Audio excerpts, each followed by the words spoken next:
Hello दोस्तों, आप सभी का स्वागत है हमारे यूट्यूब चैनल में। आज के इस वीडियो में हम कक्षा 10वीं के विज्ञान अध्याय 1 रासायनिक अभिक्रिया एवं समीकरण के बारे में पढ़ेंगे। तो चलिए सबसे पहले हम समझते हैं कि रासायनिक अभिक्रिया क्या है। रासायनिक अभिक्रिया क्या है इसे समझते हैं। रासायनिक अभिक्रिया किसे कहते हैं, डिफिनेशन को समझते हैं। सबसे पहले, जब कोई पदार्थ अकेले या किसी दूसरे पदार्थ के साथ अभिक्रिया करके एक या एक से अधिक भिन्न गुणधर्म वाले नए पदार्थ का निर्माण करते हैं तो उसे रासायनिक अभिक्रिया कहते हैं। यानी एक पदार्थ या एक से अधिक पदार्थ मिलकर एक नए पदार्थ का निर्माण करते हैं। एक या एक से अधिक पदार्थ मिलकर एक नए पदार्थ का निर्माण करते हैं, उसे रासायनिक अभिक्रिया कहते हैं। जैसे समझते हैं, 2H2 और O2 का जब अभिक्रिया कराएं तो हमें प्राप्त हुआ है 2H2। देखिए, एक प्रोडक्ट और एक प्रोडक्ट, दो प्रोडक्ट हुआ और दोनों मिलकर एक प्रोडक्ट का निर्माण किया है। दूसरा अभिक्रिया समझते हैं, Zn और H2SO4। Zn और H2SO4 मिलकर बनाया है ZnSO4 और H2, यानी जिंक का अभिक्रिया जब हम H2SO4 से कराए हैं तो हमें प्राप्त हुआ है ZnSO4 zinc sulphate plus hydrogen. यह है आपका रासायनिक अभिक्रिया, जिसमें एक या एक से अधिक पदार्थ मिलकर एक नए पदार्थ का निर्माण करते हैं। आगे हमें पढ़ना है अभिकारक क्या है। चलिए अभिकारक के बारे में समझते हैं। वे पदार्थ जो रासायनिक अभिक्रिया में भाग लेकर नए पदार्थ बनाते हैं उसे अभिकारक कहते हैं। उदाहरण में देखिए, 2Mg का अभिक्रिया O2 से कराया गया है तो बना है 2MgO। यानी 2Mg और O2 जो है अभिकारक है। क्या है? तो अभिकारक अभिकारक 2Mg और O2 आपका क्या है? अभिकारक है। वे पदार्थ जो रासायनिक अभिक्रिया में भाग लेकर नए पदार्थ बनाते हैं उसे अभिकारक कहते हैं। देखिए, 2Mg और O2 रासायनिक अभिक्रिया में भाग लिया और क्या बनाया है? तो बनाया है हमें 2MgO, मैग्नीशियम ऑक्साइड। आगे हम समझते हैं उत्पाद या प्रतिफल क्या है। उत्पाद या प्रतिफल को समझते हैं।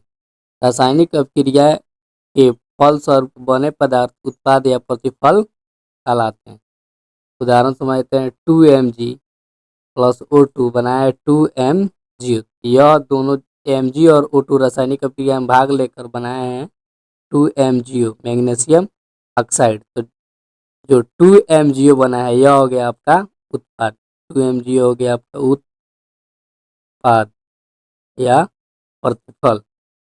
जो रासायनिक अभिक्रिया में भाग लेता है उसे अभिकारक कहते हैं, और जो रासायनिक अभिक्रिया के फलस्वरूप जो पदार्थ बनता है उसे उत्पाद या प्रतिफल कहते हैं।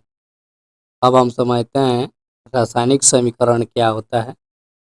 रासायनिक समीकरण क्या है, इसे कहते हैं, क्या समझते हैं। चलिए सबसे पहले डिफिनेशन समझते हैं।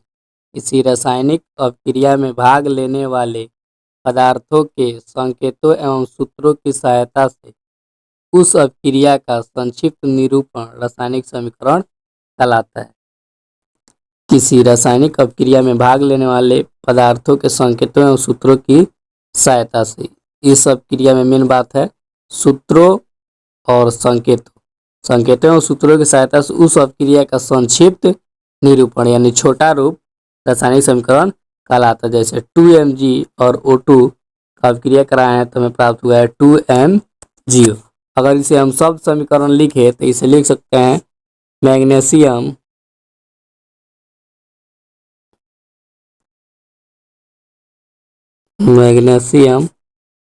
प्लस ऑक्सीजन बनाया है आपका magnesium oxide. Magnesium magnesium oxide.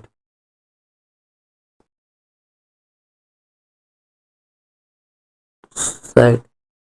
तो अगर इस उदाहरण को अगर हम शब्द में लिखते हैं तो बहुत बड़ा हो जाता है, इसलिए इसी अभिक्रिया को हम छोटा कर दिए हैं संकेतों और सूत्रों की सहायता से। तो 2Mg plus O2 equal to 2MgO। Magnesium का संकेत Mg होता है और ऑक्सीजन का संकेत O2 होता है, तो दोनों मिलकर बनाता है मैग्नीशियम ऑक्साइड। यानी मैग्नीशियम ऑक्साइड का सूत्र होता है आपका MgO।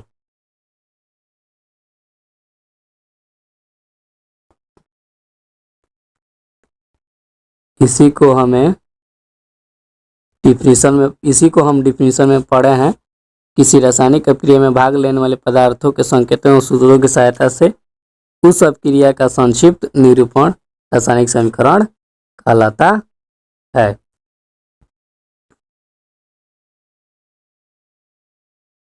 दूसरा उदाहरण समझते हैं। 2Na और Cl2 का अभिक्रिया कराए हैं तो बना है 2NaCl।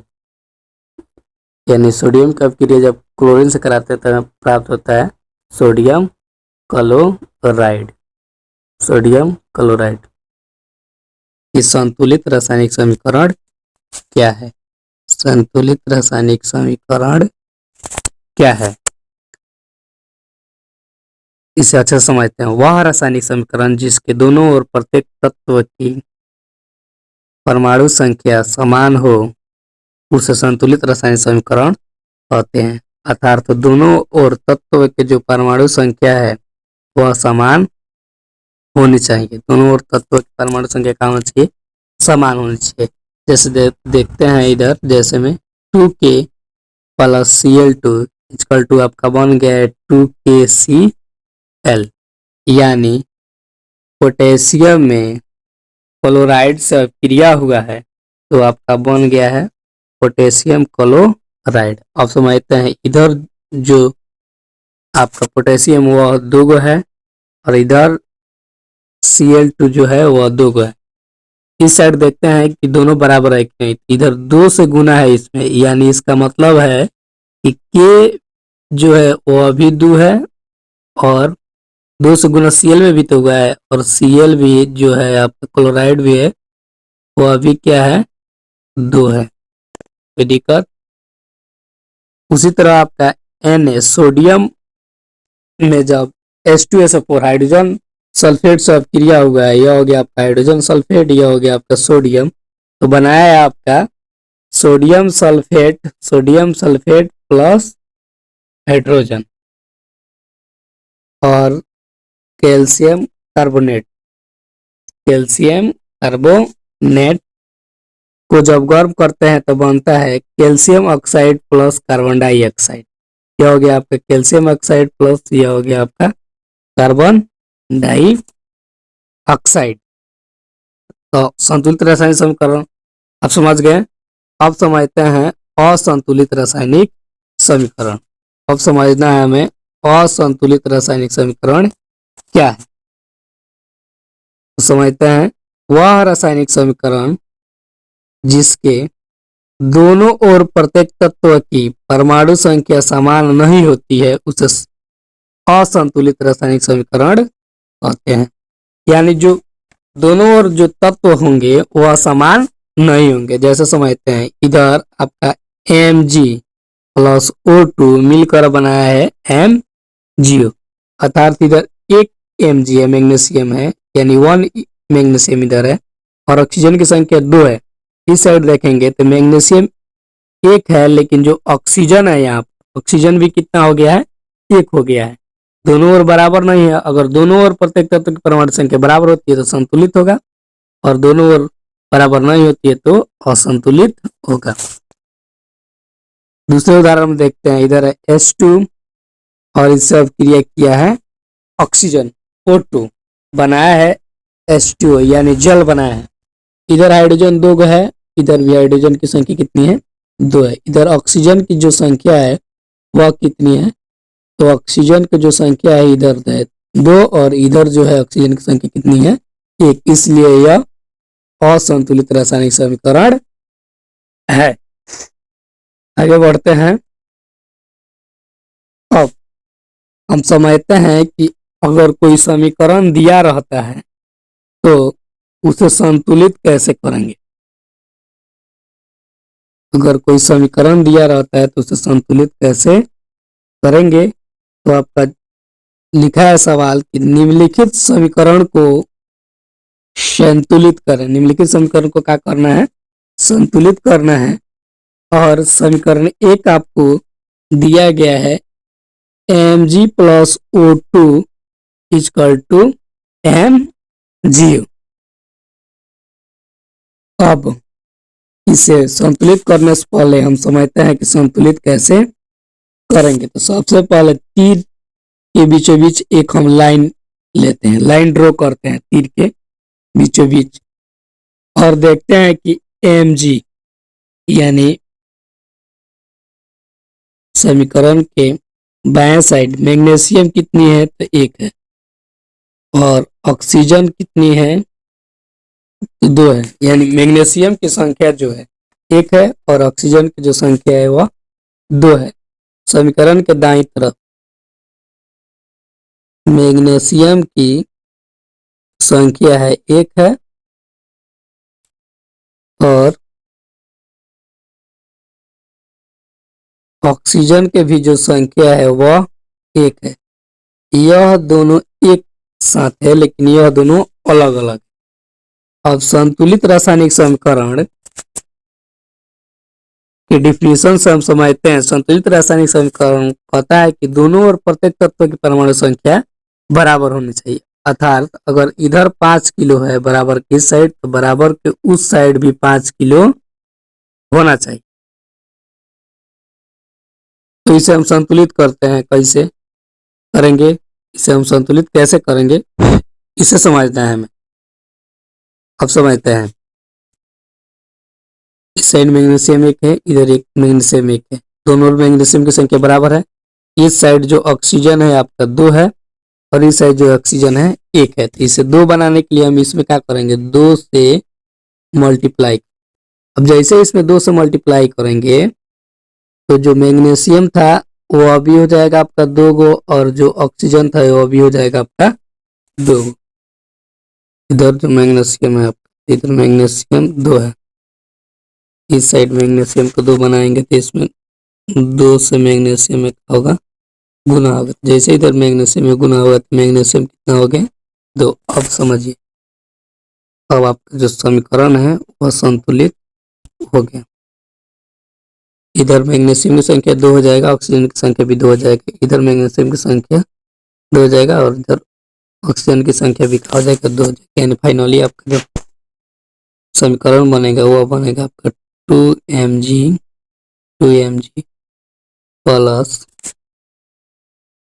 O2 इक्वल टू, आपको बन जाएगा इसमें 2 से गुना होगा तो ये हो जाएगा 2mg। अर्थात फाइनली जो आपको प्रोडक्ट बनेगा वह बनेगा आपका 2mg plus O2 equal to 2mg।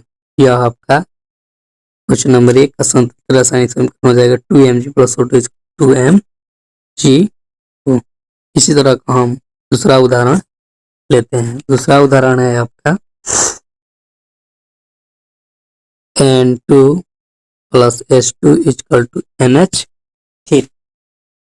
तो नियम आपको क्या बताया गया, सबसे पहले हम तीर के बीचों बीच निशान लगाएंगे और इस साइड देखेंगे कि नाइट्रोजन कितना है तो नाइट्रोजन 2 है और हाइड्रोजन कितना है तो हाइड्रोजन भी 2 है। इस साइड देखते हैं तो नाइट्रोजन कितना है तो 1 है और हाइड्रोजन कितना है 3।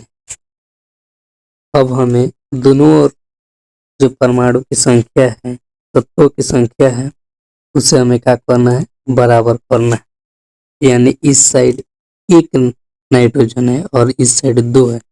1 को 2 बनाने के लिए हम इसमें 2 से क्या करेंगे, गुना करेंगे। तो जैसे इसमें 2 से गुना करेंगे तो यह दोनों चेंज हो जाएगा। यानी नाइट्रोजन जो है वह कितना हो जाएगा 2 और हाइड्रोजन जो है 3 दूने कितना हो जाएगा 6 हो जाएगा। यानी हाइड्रोजन की संख्या 6 हो जाएगी, नाइट्रोजन की संख्या कितनी हो गई 2 हो गई। इधर नाइट्रोजन दो, इधर नाइट्रोजन दो, दोनों बराबर है, इधर नाइट्रोजन दो, इधर नाइट्रोजन दो, बराबर हो गया। अब आपको हाइड्रोजन की संख्या को क्या करना है, बराबर करना है। इधर हाइड्रोजन को गो है 2 गो है और इधर हाइड्रोजन को गो है 6 गो है।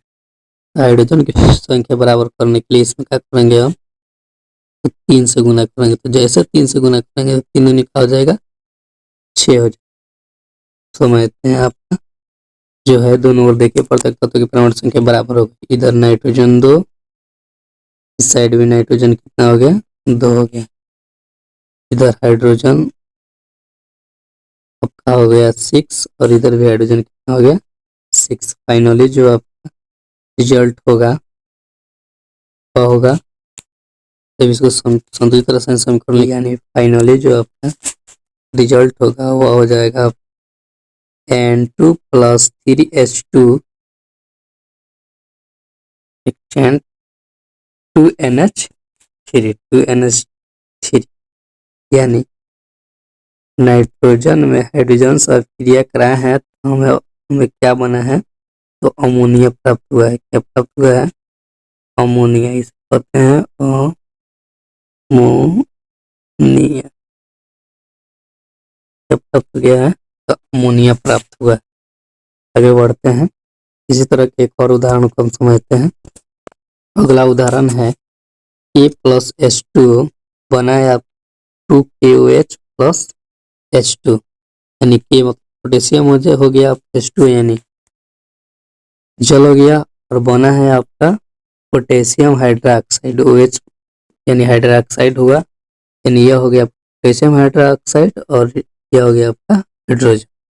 इसे संतुलित करने से पहले हम क्या करेंगे, बीच में एक लाइन ड्राइंग करेंगे और इधर देखते हैं, इधर ये जो है पोटेशियम जो है 1 है, हाइड्रोजन कितना है, तो हाइड्रोजन जो है आपका 2 है और ऑक्सीजन जो है आपका 1। साइड देखते हैं, इस सभी में गुना है, यानी ये जो है 2 है, वो भी जो है 2 है और हाइड्रोजन देखिए 1 और 2 कितना हो गया 3, यानी हाइड्रोजन जो है इस साइड कितना है 3 है। अब हमें बराबर करनी है, अब हमें बराबर करनी है। बराबर कैसे करेंगे तो समझते हैं। सबसे पहले कि 2 इधर है, कि इधर 1 है, तो 2 करने के लिए इसमें हम क्या करेंगे, 2 से मल्टीप्लाई करेंगे। तो जैसे मल्टीप्लाई करेंगे तो यह कि कितना हो जाएगा 2 हो जाएगा। और हाइड्रोजन इधर कितना है 3 है और इधर हाइड्रोजन कितना है 2 है। इधर ऑक्सीजन 2 है, इधर ऑक्सीजन 1 है और इधर ऑक्सीजन 2 है और यह दोनों जो है एक साथ है। तो ऑक्सीजन डबल बनाने के लिए हम क्या करेंगे, ऑक्सीजन को डबल बनाने के लिए इसमें 2 से गुना करेंगे। तो इसमें हम जैसे हम 2 से गुना करेंगे तो हाइड्रोजन की जो संख्या 2 थी वो हो जाएगी अब 4 और ऑक्सीजन की जो संख्या थी यह हो जाएगी 2। अब इस साइड देखते हैं, इधर हाइड्रोजन की जो संख्या है वो हो गया है 4 और ऑक्सीजन की जो संख्या है वो हो गया 2। इधर भी ऑक्सीजन की संख्या 2 हो जाएगा, हाइड्रोजन इधर 3 है और इधर आपका 2। देखिए यहाँ पर हाइड्रोजन 2 है और इधर 2 है, 2 मिलकर कितना हो गया 4। इधर भी हाइड्रोजन 4 हो जाएगा और इधर भी हाइड्रोजन 4 हो जाएगा। फाइनली जो आपका समीकरण बनेगा वह बन जाएगा आपका, फिर 2 से गुना किए हैं तो ये हो जाएगा 2K + 2 से इसमें भी गुना हुआ है 2H2 में, ये हो जाएगा 2H2 = आपका हो जाएगा, तो 2KOH एकदम परफेक्ट था और इसमें गुना किए हैं से हाइड्रोजन H2 इधर एकदम परफेक्ट है। फाइनली जो आपका प्रोडक्ट बनेगा वो बनेगा 2K + 2H2O, प्रोडक्ट आपका बन जाएगा 2KOH + H2। इसी प्रकार एक और उदाहरण देखते हैं। यह उदाहरण है आपका Fe plus H2O Fe3O4 plus H2, अर्थात जो आपका प्रोडक्ट बना है वह बना है Fe यानी लोहा से जब अपक्रिया कराया गया है जल में तो बना है फेरस Fe3O4 प्लस H2। इसे हम लोगों का करना है संतुलित कर। सबसे पहले हम बीचों बीच एक लाइन ड्राइंग करेंगे और देखेंगे कि इसकी संख्या कितनी है। इधर जो Fe है इसकी संख्या 1 है, H का संख्या जो है 2 है और ऑक्सीजन की जो संख्या जो है 1, यानी यह दोनों एक साथ और यह इस साइड देखते हैं तो Fe की जो संख्या है वह 3 है, ऑक्सीजन की जो संख्या है इस साइड 4 है और हाइड्रोजन की जो संख्या है वह 2 है। अब हमें दोनों ओर बराबर करना है। Fe इधर 3 है, इधर 1 है, इसमें 3 से गुना करेंगे तो 1 वह 3 में बदल जाएगा। ऑक्सीजन इधर 4 है, ऑक्सीजन इधर कितना है 0 है, इसमें हम कितना से गुना करेंगे 4 से। जैसे 4 से गुना करेंगे तो हाइड्रोजन 2 को था कितना हो जाएगा 4 दूनी 8 और ऑक्सीजन कितना हो जाएगा 4 हो जाएगा। अब इस साइड देखते हैं, इस साइड हाइड्रोजन कितना है 2 है और हाइड्रोजन इधर इस साइड 8 हो गया है तो इधर 8 बनाने के लिए हम इसमें कितना से गुना करेंगे 4 से। 4 दूनी कितना हो जाएगा या 2 था तो कितना हो जाएगा 8। फाइनली आपका जो प्रोडक्ट बनेगा वह बन जाएगा आपका 3Fe प्लस 4H2 और आपका जो प्रोडक्ट बनेगा वह बनेगा Fe3O4 प्लस 4H2। इसी प्रकार एक लास्ट उदाहरण देखते हैं संतुलित रासायनिक समीकरण का। यह है आपका MnO2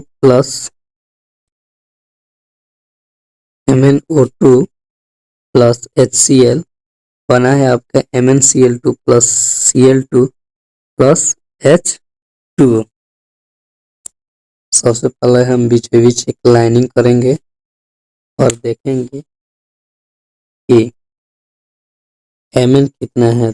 Mn जो है आपका इधर देखेंगे कि Mn कितना है तो Mn जो है आपका 1 है, ऑक्सीजन जो कितना है 2 है, हाइड्रोजन कितना है तो 1 है और Cl कितना है तो 1 है। यह दोनों एक साथ है और यह दोनों एक साथ है, यानी अगर हम इसमें गुना करेंगे तो दोनों में गुना होगा घट और भाग करेंगे तो दोनों में भाग होगा।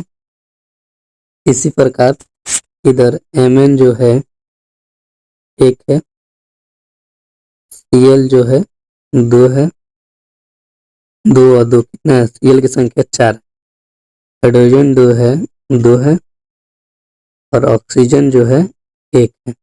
अब हमें इस दोनों को बराबर कर Mn1 परफेक्ट है, Mn1 ऑक्सीजन इधर 2 है, ऑक्सीजन इधर कितनी है 2 है और ऑक्सीजन इधर कितनी है 1 है। तो सबसे पहले ऑक्सीजन को बराबर करेंगे, इसमें हम 2 से गुना करेंगे, जैसे 2 से गुना होगा तो हाइड्रोजन 2 है, 2 दूना कितना हो जाएगा यह हो जाएगा आपका चेंज 2 दूना 4, हाइड्रोजन 4 हो गया और ऑक्सीजन कितना हो जाएगा आपका 2, यानी ऑक्सीजन 2 और ऑक्सीजन 2 दोनों बराबर हो गया। ऑक्सीजन इधर 2 है और ऑक्सीजन इधर 2 है, बराबर हो गया।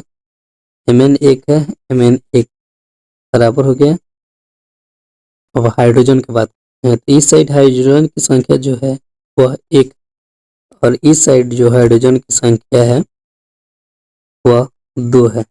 इस साइड जब 2 बनाएंगे तो कितने से गुना होगा 2 से, तो जैसे गुना करेंगे 2 से तो यह जो आपका हाइड्रोजन 1 था वह बदल जाएगा आपका 2 में और Cl भी 1 था तो यह बदल जाएगा 2 में। अब हाइड्रोजन भी 2 हो गया और इधर Cl 2 हो गया।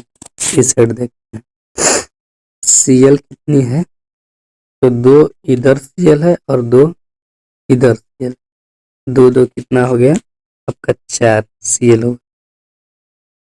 इधर जब 4 Cl बनाएंगे तो 2 से गुना हुआ तो इसको हम का कितने से गुना करेंगे, तो 4 से गुना करेंगे। तो जैसे यह 4 से गुना होगा तो यह हो जाएगा आपका हाइड्रोजन की संख्या जो है 4 हो जाएगी, और Cl की जो संख्या है, Cl की जो संख्या है वो ये हो जाएगी आपका 4। इस साइड Cl4 हो गया, हाइड्रोजन 4 हो गया, लेकिन इस साइड जो है हाइड्रोजन 4 था तो हाइड्रोजन 4 हो गया। यानी फाइनली जो आपका संतुलित रासायनिक समीकरण होगा वह होगा आपका MnO2 प्लस 4HCl, प्रोडक्ट बनेगा आपका MnCl2 plus Cl2 plus 2H2। अगर आपको संतुलित रासायनिक समीकरण करना समझ में आ गया है तो आपको यहाँ पर लगभग 6 प्रश्न आपको HW बनाने के लिए दिया जा रहा है। पहला प्रश्न है H2S प्लस O2, प्रोडक्ट बना है H2O प्लस SO2। अब आपको जिस तरह समझाया गया है उसी तरह आप लाइनिंग, सर्वप्रथम एक लाइन खींचिएगा और सबका संख्या जो है बराबर कर दीजिए, बराबर की साइड भी और इस साइड भी। समीकरण का दाएं साइड भी बराबर होना चाहिए तत्व और बाएं साइड भी। तो इस तरह आप 1 2 3 4 5 6, इसमें जो है BSO4 और यहाँ पर जो है बनेगा NaCl2, प्रोडक्ट हो गया यहाँ पर NaCl2।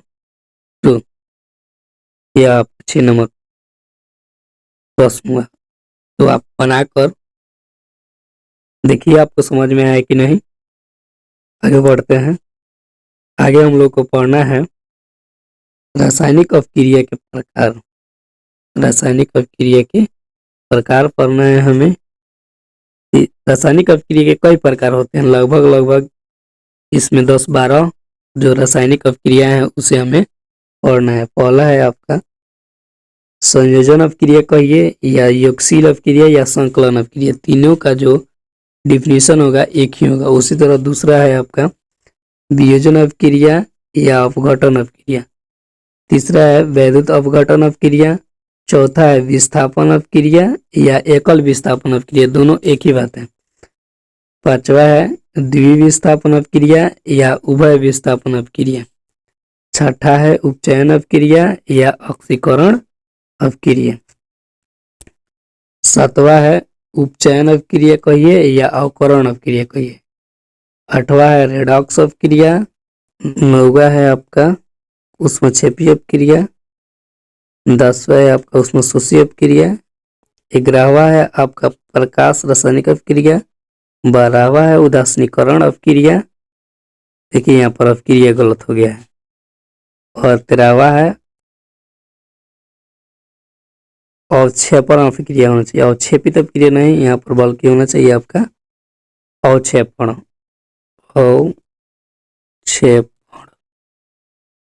अवक्षेपण अपक्रिया। रासायनिक अपक्रियाएं, रासायनिक अपक्रियाएं कौन कौन होती है इसे पढ़ना है। पहला हम लोग को पढ़ना है संयोजन, योगशील या संकलन। ये तीनों अपक्रिया का एक ही डिफिनीशन होगा, तो आप ध्यान से समझिए। डिफिनीशन समझते हैं। वैसी रासायनिक अपक्रिया जिसमें दो या दो से अधिक अभिकारक मिलकर एक नए उत्पाद का निर्माण करते हैं उसे संयोजन अपक्रिया कहते हैं। यानी दो अभिकारक मिलकर एक नए उत्पाद का निर्माण करते हैं उसे संयोजन अपक्रिया कहते हैं, या योगशील अपक्रिया कहते हैं, या संकलन अपक्रिया कहते हैं, जिसमें दो अभिकारक मिलकर एक उत्पाद का निर्माण करते हैं। उदाहरण में देखते हैं, कार्बन और ऑक्सीजन मिलकर बनाया है आपका कार्बन डाइऑक्साइड। कार्बन और ऑक्सीजन मिलकर बनाया है आपका carbon dioxide. Calcium oxide hydrogen मिलकर बनाया है कैल्शियम हाइड्रोक्साइड। N2 हाइड्रोजन मिलकर बनाया है 2NH3 यानी अमोनिया। NH3 को कहते हैं ammonia. 2Na plus Cl2 sodium और क्लोराइड मिलकर बनाया है 2NaCl, यानी सोडियम क्लोराइड। सोडियम क्लोराइड संयोजन अपक्रिया समझ गए। तो चलिए अब दूसरा अपक्रिया समझते हैं। दूसरा अपक्रिया हम लोग को पढ़ना है वियोजन अपक्रिया। कौन अपक्रिया पढ़ना है? वियोजन अपक्रिया। अब परीक्षा में या तो वियोजन अपक्रिया पूछे या अपघटन अपक्रिया पूछे, दोनों का आंसर क्या होगा? एक ही होगा। समझते हैं वियोजन अपक्रिया। वैसी रासायनिक अपक्रिया जिसमें कोई यौगिक या अभिकारक टूटकर दो या दो से अधिक नए उत्पाद का निर्माण करते हैं उसे वियोजन अपक्रिया कहते हैं। अब समझते हैं। डिफिनीशन बोल रहा है कि या तो कोई यौगिक हो या अभिकारक हो, एक अभिकारक टूटकर दो या दो से अधिक नए उत्पाद का निर्माण करते हैं। यानी एक पदार्थ टूटकर कम से कम दो भागों में बटेगा। कम से कम कितने भागों में बटेगा? दो भागों में। जैसे समझते हैं, चूना पत्थर को गर्म करने पर कैल्शियम ऑक्साइड और कार्बन डाइऑक्साइड में टूट जाता है। जैसे हम गर्म करते हैं चूना पत्थर को, क्या हो गया आपका चूना पत्थर? Calcium carbonate. यह इसको जब गर्म करते हैं यह दो भाग में टूटता है, कैल्शियम ऑक्साइड और कार्बन डाइऑक्साइड। 2NH3 अमोनिया को जब गर्म करते हैं तो टूटता है N2+3H2, यानी नाइट्रोजन और हाइड्रोजन। 2NaCl। साधारण नमक को जब गर्म करते हैं तो यह टूटता है 2Na सोडियम और Cl2 क्लोराइड। यानी एक पदार्थ दो भाग में बढ़ता है आपका वियोजन अपक्रिया में। चलिए आगे पढ़ते हैं। अब समझना है हमें, जब वियोजन अपक्रिया ऊष्मा के द्वारा जब वियोजन अपक्रिया ऊष्मा के द्वारा कराई जाती है तो उसे हम ऊष्मीय वियोजन कहते हैं। क्या कहते हैं? ऊष्मीय वियोजन कहते हैं। जब ऊष्मा के द्वारा कराई जाती है, यानी यहाँ पर क्या रहेगा? पर ऊष्मा रहेगा। क्या रहेगा? ऊष्मा। ऊष्मा।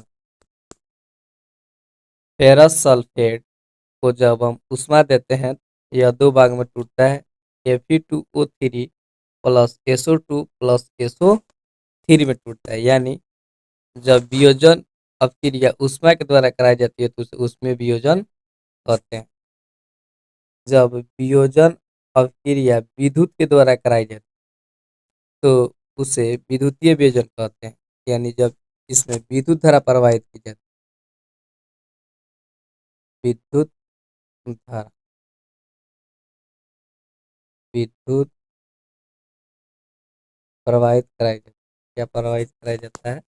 विद्युत प्रवाहित कराया जाता है 2H2O में, तो यह दो भागों में टूटता है, H2 हाइड्रोजन और ऑक्सीजन। 2Na 2NaCl को जब विद्युत धारा प्रवाहित किया जाता है तो यह टूटता है 2Na+Cl2। आगे समझते हैं हम एक बारे में। तीसरा अपक्रिया आपको पढ़ना है वैद्युत अपघटन अपक्रिया। वैद्युत अपघटन अपक्रिया समझते हैं। वैसी रासायनिक अपक्रिया जिसमें किसी के जलीय विलयन में यौगिक के जलीय विलयन में विद्युत धारा प्रवाहित कराने पर वह यौगिक अपने अवयवी तत्वों में टूट जाता है, उसे वैद्युत अपघटन अपक्रिया कहते हैं। यानी वैद्युत अपघटन अपक्रिया में हम विद्युत धारा प्रवाहित कराते हैं। 2NaCl जैसे समझते हैं उदाहरण, 2NaCl में जब हम विद्युत धारा प्रवाहित कराते हैं, क्या कराते हैं? विद्युत धारा विद्युत प्रवाहित कराते हैं तो आपका दो भाग में टूटेगा यह, Na सोडियम +Cl2 क्लोराइड में टूटेगा।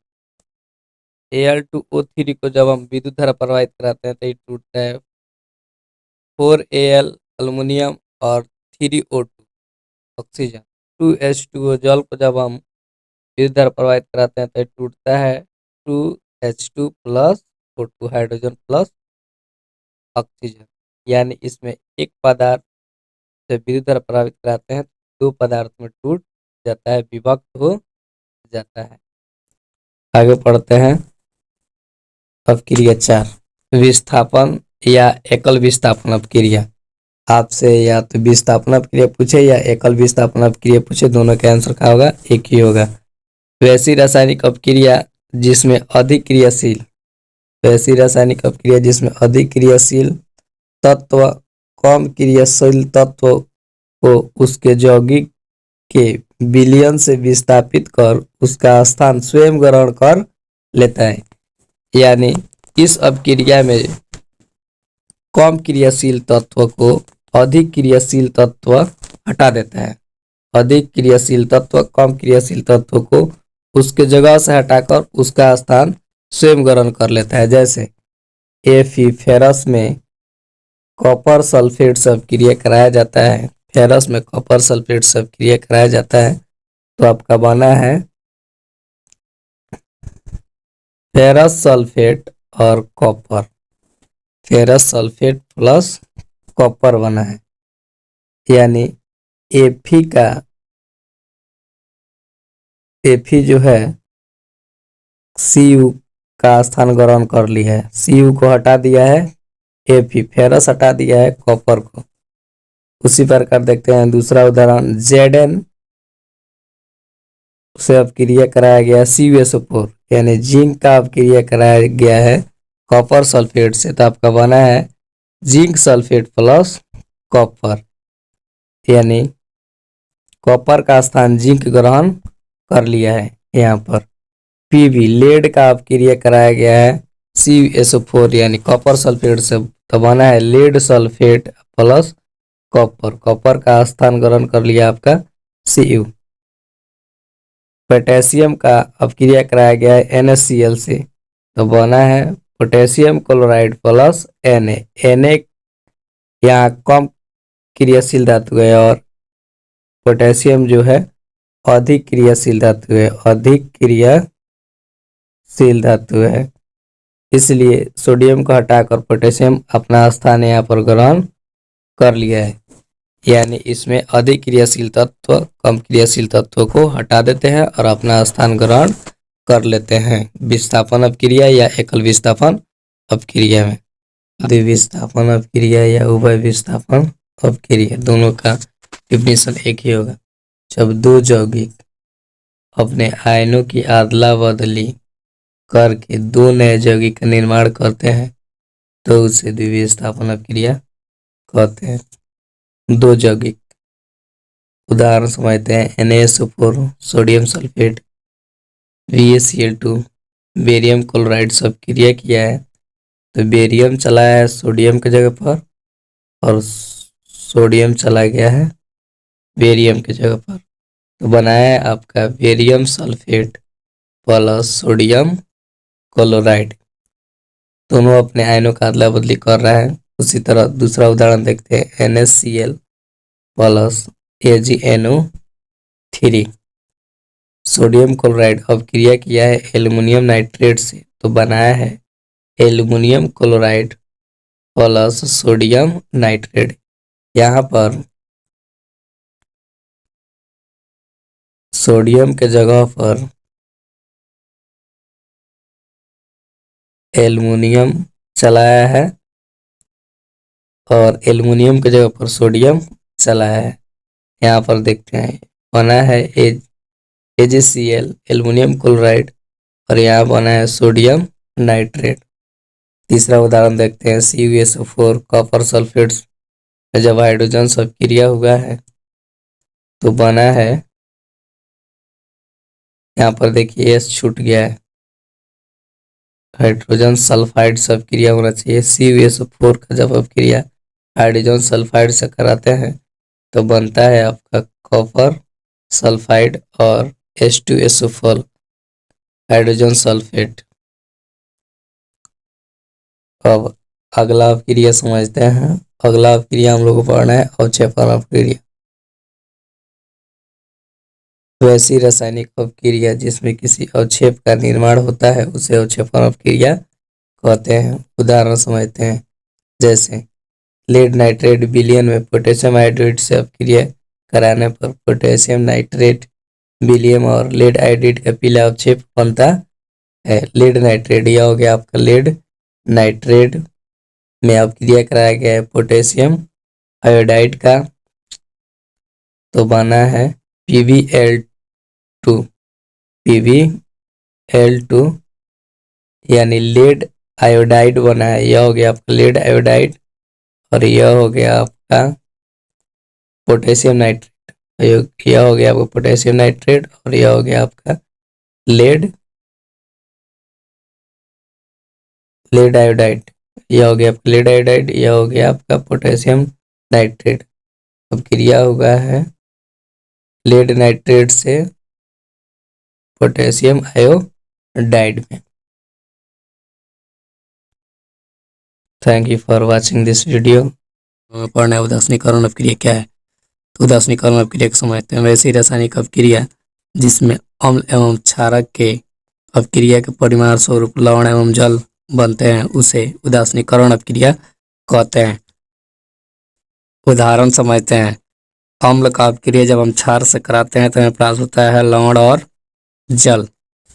चलिए उदाहरण लेते हैं। H2SO4 सल्फ्यूरिक अम्ल का अपक्रिया जब हम NaOH सोडियम हाइड्रोक्साइड से कराते हैं तो हमें प्राप्त होता है सोडियम सल्फेट और जल। यह हो गया आपका लवण, सोडियम सल्फेट हो गया आपका लवण और यह हो गया आपका जल। इसी तरह HCl का अपक्रिया जब KOH से कराया गया है तो हमें प्राप्त हुआ है KCl और H2O, यानी हाइड्रोक्लोरिक अम्ल का अपक्रिया जब हम पोटेशियम हाइड्रोक्साइड से कराते हैं तो हमें प्राप्त होता है पोटेशियम क्लोराइड और जल। तीसरा समझते हैं। HCl अम्ल की अपक्रिया जब हम अमोनियम हाइड्रोक्साइड से कराते हैं तो हमें प्राप्त होता है अमोनियम क्लोराइड और H2 जल। आगे हमें पढ़ना है प्रकाश रासायनिक अपक्रिया। चलिए प्रकाश रासायनिक अपक्रिया का डिफिनेशन समझते हैं। वैसी रासायनिक अपक्रिया जो सूर्य प्रकाश की उपस्थिति में होती है उसे प्रकाश रासायनिक अपक्रिया कहते हैं। यानी वह अपक्रिया जो सूर्य प्रकाश की उपस्थिति में हो, सूर्य प्रकाश, वह अपक्रिया जो सूर्य प्रकाश की उपस्थिति में हो उसे प्रकाश रासायनिक अपक्रिया कहते हैं। उदाहरण समझते हैं। हाइड्रोजन की अपक्रिया जब हम Cl2 से कराते हैं यानी क्लोराइड से कराते हैं सूर्य प्रकाश की उपस्थिति में तो हमें प्राप्त होता है HCl यानी हाइड्रोक्लोरिक अम्ल। इसी तरह 6H2O की अपक्रिया जब हम 6CO2 से कराते हैं यानी कराते हैं सूर्य प्रकाश की उपस्थिति में तो हमें प्राप्त होता है ग्लूकोज प्राप्त होता है और O2 प्राप्त होता है। HCl की अपक्रिया हम अमोनियम हाइड्रोक्साइड से कराते हैं तो हमें प्राप्त होता है अमोनियम क्लोराइड और जल। CH4 की अपक्रिया जब हम Cl2 से कराते हैं यानी क्लोराइड से कराते हैं तो हमें प्राप्त होता है CH3 क्लोरोमेथेन और HCl। यह जितनी भी अपक्रिया है सब सूर्य प्रकाश की उपस्थिति में होती है। तो वैसी रासायनिक अपक्रिया जो सूर्य प्रकाश की उपस्थिति में होती है उसे प्रकाश रासायनिक अपक्रिया कहते हैं। आगे हमें पढ़ना है उपचयन या ऑक्सीकरण अपक्रिया। तो चलिए हम उपचयन या ऑक्सीकरण अपक्रिया का डेफिनेशन समझते हैं। वैसी रासायनिक अपक्रिया जिसमें ऑक्सीजन की वृद्धि होती है तथा हाइड्रोजन की कमी होती है उसे उपचयन या ऑक्सीकरण अपक्रिया कहते हैं। वैसी रासायनिक अपक्रिया जिसमें ऑक्सीजन की वृद्धि होती है तथा हाइड्रोजन की कमी होती है उसे उपचयन या ऑक्सीकरण अपक्रिया कहते हैं। तो चलिए समझ लेते हैं। 2Cu की अपक्रिया जब हम O2 से कराए हैं तो हमें प्राप्त हुआ है 2CuO यानी हमें प्राप्त हुआ है कॉपर ऑक्साइड। कॉपर का अपक्रिया जब हम O2 से कराए हैं तो हमें प्राप्त हुआ है कॉपर ऑक्साइड। 2Mg का अपक्रिया जब हम O2 से कराते हैं तो प्राप्त होता है 2MgO मैग्नीशियम ऑक्साइड। उसी तरह H2S का अपक्रिया जब हम Cl2 से कराते हैं तो हमें प्राप्त होता है 2HCl यानी हाइड्रोक्लोरिक अम्ल और सल्फर। तो उपचयन या ऑक्सीकरण अपक्रिया में ऑक्सीजन की वृद्धि होती है, ऑक्सीजन की वृद्धि होती है और हाइड्रोजन की कमी होती है। तो वैसी रासायनिक अपक्रिया जिसमें ऑक्सीजन की वृद्धि हो और हाइड्रोजन की कमी हो उसे उपचयन या ऑक्सीकरण अपक्रिया कहते हैं।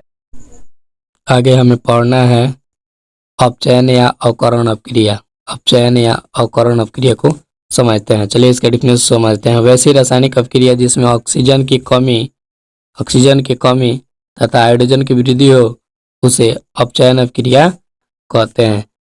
वैसी रासायनिक अपक्रिया जिसमें ऑक्सीजन की कमी, यानी इस अपक्रिया में अपचयन या अवकरण अपक्रिया में ऑक्सीजन की क्या होती है तो कमी होती है और हाइड्रोजन की वृद्धि होती है अपचयन या अवकरण अपक्रिया में। उदाहरण समझते हैं। कॉपर ऑक्साइड की अपक्रिया जब हम हाइड्रोजन से कराए हैं तो हमें प्राप्त हुआ है कॉपर प्लस जल। जिंक ऑक्साइड की अपक्रिया जब हम कार्बन से प्राप्त कराए हैं तो हमें प्राप्त हुआ है zinc plus carbon oxide. H2 की अपक्रिया जब हम Cl2 से कराए हैं तो हमें प्राप्त हुआ है 2HCl यानी हाइड्रोक्लोरिक अम्ल। 2H2 की अपक्रिया जब O2 से कराए हैं तो हमें प्राप्त हुआ है 2H2O यानी जल। हमें पढ़ना है ऊष्मक्षेपी अपक्रिया। तो चलिए ऊष्मक्षेपी अपक्रिया का डिफिनेशन समझते हैं। वैसे रासायनिक अपक्रिया जिसमें उत्पाद के साथ साथ ऊष्मा भी उत्पन्न होती है उसे ऊष्मक्षेपी अपक्रिया कहते हैं। यानी इस अपक्रिया में उत्पाद के साथ साथ हमें ऊष्मा प्राप्त होगी। यह दोनों जो है आपका हो गया अभिकारक और यह दोनों जो बना है यह हो गया आपका उत्पाद। यानी CH4 मीथेन की अपक्रिया जब हम जल से कराते हैं तो हमें प्राप्त होता है CO2 यानी कार्बन डाइऑक्साइड और 2H2O जल, और इसके साथ साथ हमें प्राप्त होता है ऊष्मा। तो इस अपक्रिया का पहचान है कि इसके लास्ट में क्या प्राप्त होगा हमें तो ऊष्मा प्राप्त होगी। दूसरा उदाहरण समझते हैं। कार्बन का अपक्रिया जब हम ऑक्सीजन से कराते हैं तो हमें प्राप्त होता है कार्बन डाइऑक्साइड प्लस ऊष्मा। 2H2 का अपक्रिया जब हम O2 से कराते हैं तो हमें प्राप्त होता है 2H2O और ऊष्मा। तो ऊष्मक्षेपी अपक्रिया में लास्ट में हमें ऊष्मा की प्राप्ति होगी।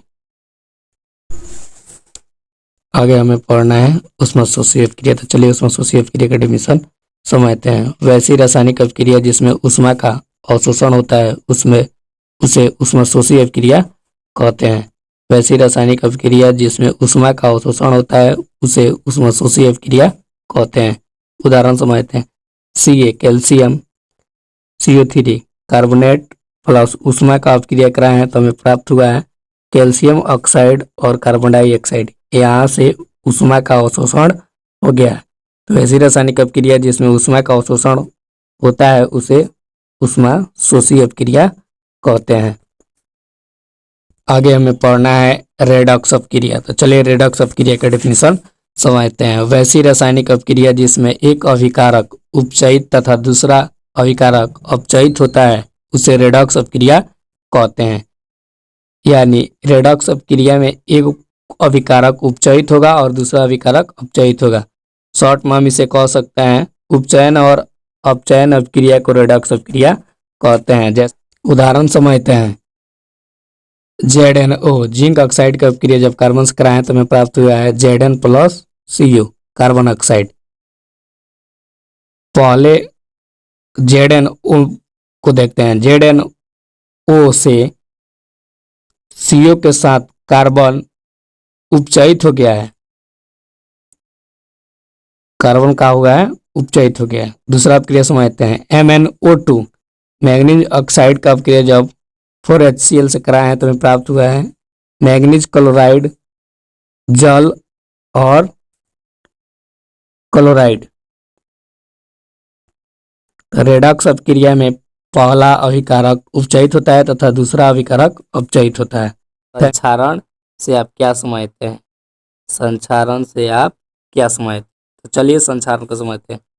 जब कोई धातु अपने आसपास अम्ल आर्द्रता आदि के संपर्क में आती है तब ये संक्षारित होती है और इस प्रक्रिया को संक्षारण कहते हैं। जब कोई धातु अपने आसपास अम्ल आर्द्रता आदि के संपर्क में आती है तब ये संक्षारित हो जाती है और इस प्रक्रिया को संक्षारण कहते हैं। उदाहरण के लिए समझते हैं। लोहे पर जंग लगना, लोहे पर जंग लगना। चांदी के ऊपर काली परत चढ़ना, चांदी के ऊपर काली परत चढ़ना। चांदी को अगर आप खुले अवस्था में छोड़ दीजिएगा तो वह ऑक्सीजन से अभिक्रिया कर लेता है। अब जब ऑक्सीजन से अभिक्रिया चांदी करेगा तो उस पर काली परत चढ़ जाती है। तांबे के ऊपर हरी परत चढ़ना, तांबा के ऊपर हरा परत चढ़ जाता है। लोहे के रेलिंग पर जंग लगना, यह हो गया आपका संक्षारण का उदाहरण। समझना है विकृत गंधिता क्या है, विकृत गंधिता से आप क्या समझते हैं। वसा तथा तेल से बने खाद्य पदार्थों में उपचयन की क्रिया के कारण अरुचिकर गंध और स्वाद का उत्पन्न होना विकृत गंधिता कहलाती है। वसा तथा तेल से बने खाद्य पदार्थों में उपचयन की क्रिया के कारण अरुचिकर गंध और स्वाद का उत्पन्न होना विकृत गंधिता कहलाती है। नोट, चिप्स की थैली में नाइट्रोजन गैस होती है। आपसे 1 नंबर का प्रश्न पूछा जा सकता है कि चिप्स की थैली में कौन सी गैस भरी जाती है, तो चिप्स की थैली में नाइट्रोजन गैस भरी जाती है।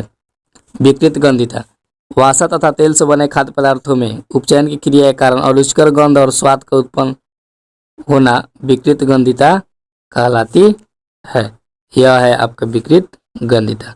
आगे हम समझते हैं। हमें समझना है वायु में जलाने से पहले मैग्नीशियम रिबन को साफ क्यों किया जाता है, यानी हवा में जलाने से पहले मैग्नीशियम रिबन को साफ क्यों किया जाता है, इसी का आपको कारण बताना है। तो चलिए इसके आंसर समझते हैं। मैग्नीशियम धातु सामान्य ताप पर नम्र वायु की उपस्थिति में मैग्नीशियम ऑक्साइड बनाता है, जो मैग्नीशियम रिबन के ऊपरी सतह पर जमा रहता है। यह मैग्नीशियम के ऊपरी सतह पर जमा रहता है, इसलिए इसे वायु में जलाने से पहले रेगमाल से रगड़कर साफ कर दिया जाता है ताकि आसानी से जल सके। फिर से समझते हैं। मैग्नीशियम धातु सामान्य ताप पर नम वायु की उपस्थिति में मैग्नीशियम ऑक्साइड बनाता है, जो मैग्नीशियम रिबन के ऊपरी सतह पर जमा हो जाती है। मैग्नीशियम ऑक्साइड जो है मैग्नीशियम के ऊपरी सतह पर जमा हो जाता है, इसलिए इसे वायु में जलाने से पहले रेगमाल से रगड़कर साफ कर दिया जाता है। साफ करने से होता क्या है कि यह जो मैग्नीशियम है आसानी से जल जाता है।